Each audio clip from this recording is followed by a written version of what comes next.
இன்றைக்கி நம்ம வீடியோவில் பெரிய பெரிய ஹோட்டல்லாம் வைக்கிற மாதிரி கார சட்னி ரொம்ப டேஸ்டியாக சின்ன வெங்காயத்தை வச்சு எப்படி செய்யலாம்னு பார்க்கலாம். அதே டேஸ்ட்லேயே இன்றைக்கி நம்ம எப்படி செய்யணும்னு பார்க்கலாம். செய்யறதுக்கு அடுப்பில் கடாயை வச்சுட்டு ஒரு 4 டீஸ்பூன் அளவுக்கு எண்ணெய் சேர்த்துக்கோங்க.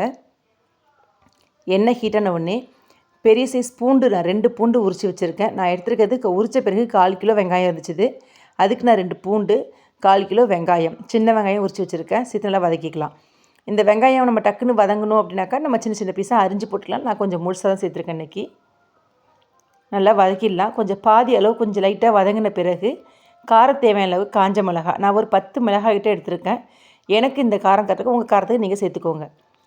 மிளகாயை ஃபஸ்ட்டே சேர்த்து வேணால் நீங்கள் தனியாக எண்ணெயில் வறுத்து வச்சுக்கலாம். நான் இன்றைக்கி இதுமாரி வறுக்கும்போது அந்த டேஸ்ட் ரொம்பவே நல்லாயிருக்கும். அதனால் நல்லா சேர்த்து ஒரு 5 நிமிஷத்துக்கிட்ட வதக்கிக்கோங்க. நல்லா வெங்காயமும் நம்ம மிளகாய் நல்லா வதங்கின பிறகு தக்காளி நல்லா பழுத்த தக்காளி பெரிய சைஸ் தக்காளி நான் 2 கட் பண்ணி வச்சுருக்கேன்.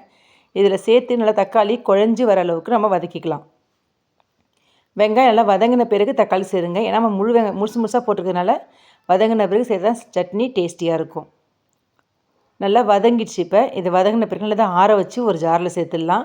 நீங்கள் மிளகாயை மட்டும் எடுத்து தனியாக கூட நீங்கள் அரைச்சிக்கிட்டு அதுக்கப்புறம் கூட நம்ம இந்த வெங்காயம் சேர்த்துக்கலாம். உப்பு சேர்த்து நம்ம அரைச்சாக்க நம்மளுக்கு சட்னி ரெடி ஆகிடுச்சிது. இப்போ ஒரு தாளிப்பு கரண்டியில் கொஞ்சமாக எண்ணெய் சேர்த்துக்கலாம். எண்ணெய் ஹீட் ஆனோடனே கடுகு தாளிச்சிடலாம். கடுகு வெடிக்கட்டும். வெடித்த உடனே உளுத்தம்பருப்பு அதில் கொஞ்சமாக சேர்த்துக்கலாம். உளுத்தம்பருப்பு நல்லா செவக்கணும். நல்லா உளுத்தம்பருப்பு செவந்து வந்த பிறகு கொஞ்சமாக கருவேப்பிலை சேர்த்து நம்ம ஸ்டவ்வை ஆஃப் பண்ணிடலாம். நல்லா உளுத்தம்பருப்பு செவந்த பிறகு சேருங்க, அப்போ தான் இருக்கும். கருவேப்பிலை சேர்த்து உடனே ஆஃப் பண்ணிவிட்டு நம்மளுடைய தாளிப்பை சட்னியில் சேர்த்துடலாம். இப்போ நம்மளுடைய டேஸ்டியான கார சட்னி சின்ன வெங்காய கார சட்னி ரெடி ஆகிடுச்சிது.